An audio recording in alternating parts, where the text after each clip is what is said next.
Before we do our Worldview segment, it's at this time in our service we want all of you to be informed so you could pray, so that you can be empowered to act. 1 Chronicles 12:32, it talks about the sons of Issachar in the Old Testament. They understood the times in which they lived, and they knew what to do.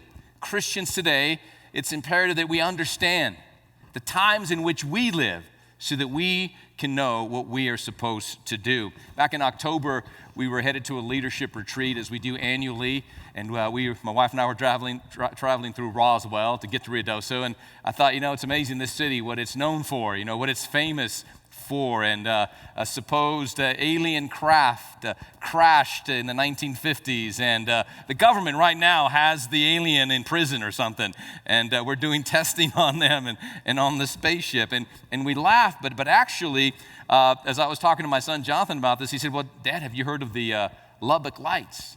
And I said, no, I don't recall hearing about the Lubbock Lights. I've been here 21 years, and no, I had not heard of it. But back in August 25th of 1951, a quiet summer night here in our beautiful city, that evening there was a handful of scientists. They were from the Texas Technical College at that time. They were hanging out in their backyard, and the geology professor, Dr. W.I. Robinson, they were drinking tea, him and some friends, and chatting about micrometeorites. When all of a sudden, there was this formation of lights above the beautiful skyline here in the city of Lubbock, and there were these blue and green lights, these unexplainable objects, and someone actually took a picture of it, and the United States Air Force apparently investigated the sighting of these lights, and not a better group of people, but a handful of scientists to witness that. And I've been asked so many questions throughout the years about what does the Bible say about UFOs, and has God created other life forms somewhere in this vast universe of ours? And there are verses in the scripture such as Ezekiel chapter 10, verses 10 and 11, where the prophet Ezekiel thousands of years ago described this vision that he had of this instrument, this machine, and it said it had the appearance like a wheel within a wheel. And then verse 11 of Ezekiel 10, it says, and they went and they would go in any of their four directions without pivoting as they went. And what he describes in the book of Ezekiel sounds like a unidentified flying object. And we also know that Elijah, the prophet, was taken up in a whirlwind by the chariots of God and a fire. And we know that the Lord, the host of heaven, that there are these angelic beings that sometimes will manifest, and it appears that they're on horses, or what is described in the vernacular of that day. So there are at times these unidentified flying objects, and we've been fascinated with it really from antiquity. There's been reports of people seeing these unexplainable objects in the sky. Of course, it reached an all-time peak here in the United States in the 1950s. But there are what's called ufologists. These ufologists actually study these and try to, from a scientific background,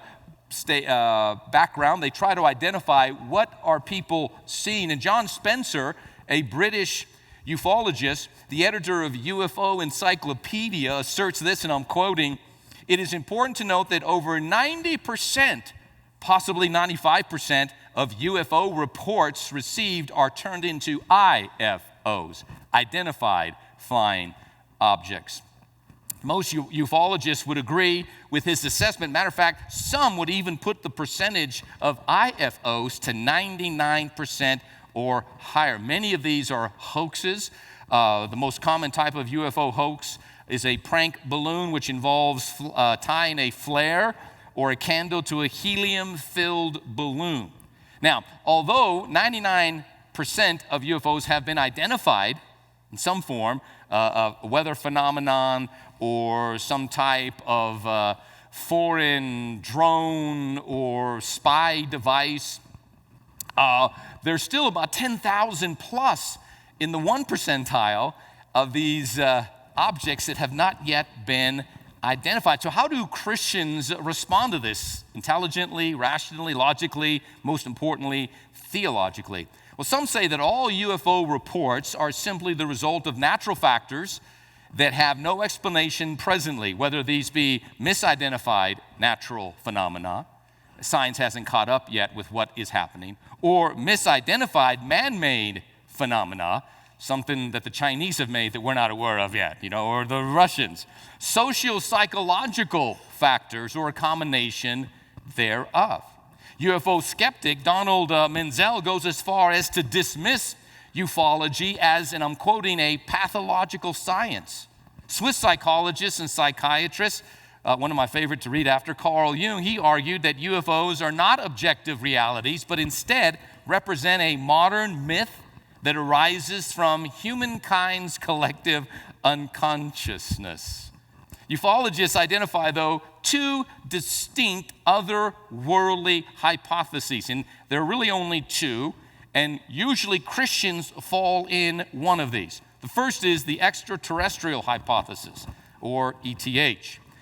This view advances the theory that UFOs are objective physical and empirical realities, metallic spacecrafts with nuts and bolts, piloted by aliens from some advanced civilization.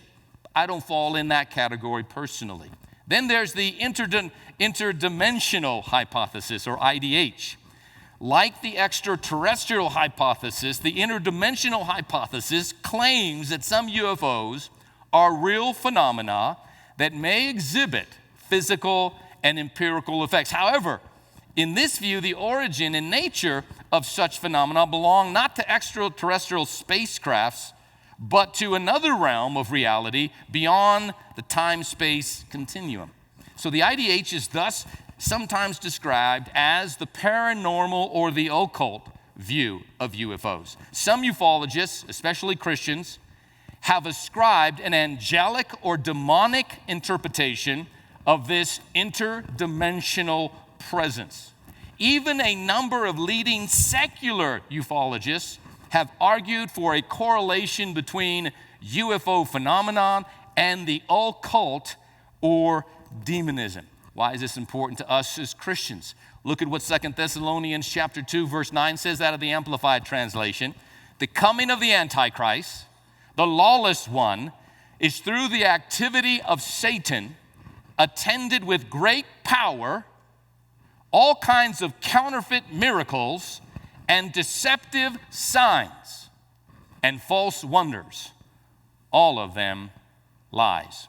So what's the point? Anything that tries to explain away or diminish the existence of the one true God, creator of all things, who is sovereign over all his creation, is a deception from Satan himself and must be rejected.